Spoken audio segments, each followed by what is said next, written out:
welcome to the high-banked Eldora Speedway in Rossburg, Ohio. I'm Ralph Shaheen, along with World of Outlaw superstar Brad Doty, as we're ready to bring you a great night of racing from the super fast, super high-bank Eldora Speedway. Brad, this is going to be one wild night of racing at this place. It's Eldora. You know, it's always wild here. It takes a lot of bravery to run this place. Look at the front stretch grandstands, and tucked up underneath there, a tiki bar. I don't know. I wouldn't know that, Ralph. Yeah, sure you would. Complete with tiki lights. As you're taking a look at the lineup for tonight, you saw the front row. Here's row number 2. Cressman, really been impressive tonight. Yeah, he really has. Again, a lot of laps around here, and that's what it takes for a guy to be comfortable. Just get a lot of laps at Eldora. Greg Hodnick, could he take it again to the Outlaws? Well, I don't know. The guy right beside him, that's a guy with a lot of laps here, won a lot of races here. He's very comfortable here. Future superstar Casey Kane alongside the living legend Steve Kinzer. Another guy, Steve Kinzer, a lot of laps. Mark Kinzer won many races here too. Chad Kemenall ran some races with the All-Stars here. Paul McMahon won an earlier heat tonight. Randy Hannigan did as well, and Danny Wood, the former Rookie of the Year. And Danny Lasowski, we've talked about him already. We've seen how much he struggled here. How do you overcome a mental block in a place like this? Win a couple races. That's what it's going to take. He's going to have to win a couple races here to be comfortable. Shepard and Tim Schaefer back in row 11. And the final row, Brad Furr out of California and Stevie Smith sneaking the alternate position. Here we go, getting ready for the green. Oh, that start's not going to go. They'll wave the green, but I would think we'd see the yellow. Yeah, that was a ragged start. They want them side by side when they come off for the start there, and they're supposed to be side by side at the white line, and that was a ragged start. Now, if he jumps it the first time, it's just a restart, but if you do it again, then he can get sent back, right? Well, it's a judgment call on who did. Sometimes if they feel like a guy just didn't go and keep up with the guy, they'll put the guy that laid back a row or so. But if they feel the guy just jumped too early, it's a real touchy judgment call. When they give you one shot, no matter who it is. Yeah, they'll give you one shot. You don't do it again. Shane Stewart and Darren Pittman are the two on the front row.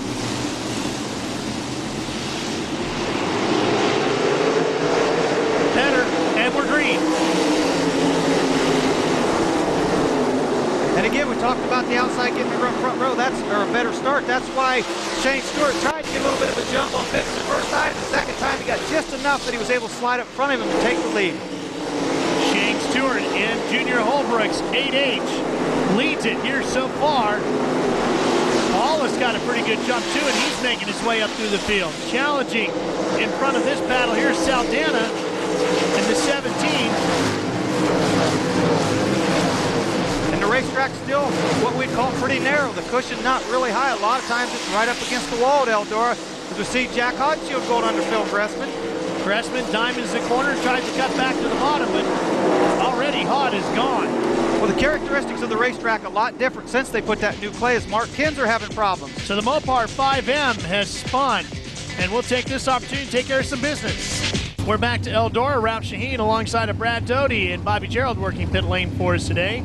Mark Kinzer brought out the first caution flag of the Eldora Clash here tonight. And we're set to go back racing on lap 3, green flag.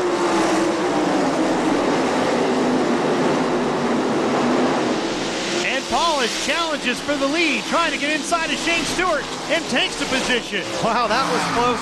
He made Shane Stewart flinch just enough that he could get by. The Verdelli Farms number 28 out front, and he's got the front wing in the right position now. Yeah, it looks like they tightened that up and got it back up where it's supposed to be. Great run for this young driver who does a tremendous job in marketing himself. Probably one of the better ones at marketing himself. And hasn't won a lot of races, you know, but he does do a good job.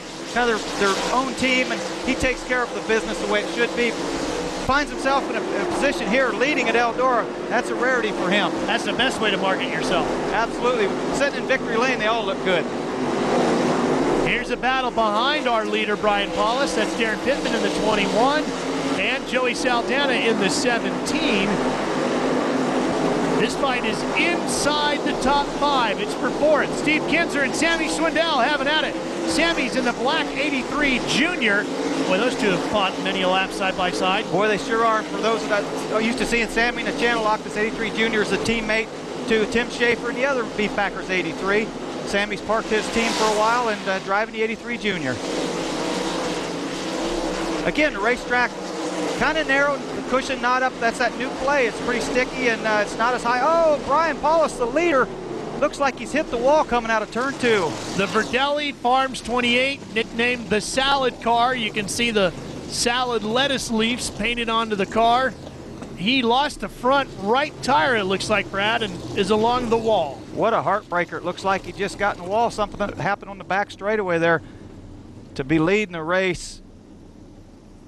Oh, that's especially at Eldora, Ralph. I mean, that to lose any race, but especially the night before the King's Royal and stuff, I mean, building up to it, in front of all these fans, be leading the race. Oh, what a shame. Let's see what happened here. Everything looks good to that point.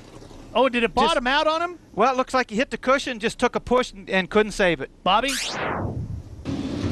Well, Ralph, there's disappointment, and then there's disappointment. And Brian, I don't even know what to say to you, dude. I mean, you were pulling away from the rest of the field here at this Outlaw race. You know, I mean, I really don't know what to say. I got in, I thought I had a good line, and all I can imagine is I got up over the cushion a little, and it just sucked me in, and tried totally driver error. How bad is the car? Did you get a chance to look at it? Got bolt-on pieces. I don't think it got the frame, but, you know, got my spirit. So. You were running good, man, and we're sorry to see you out. Thanks. Well, fortunately, he was able to walk away from it, and in Eldora, that's very important. Yeah, a lot of times the guy, when it sucks the front end like that and the right front hits, he'll climb the wall and start flipping. So he's, in a way, he's very lucky. Green flag, and we're back at it again with Shane Stewart in front of Pittman, and Jack Hodshield is closing in. Saw some sparks out of the back of Shane Stewart's car as he entered turn 3, hit some of the bumps. I believe it was just the frame rail maybe dragging the racetrack a little bit.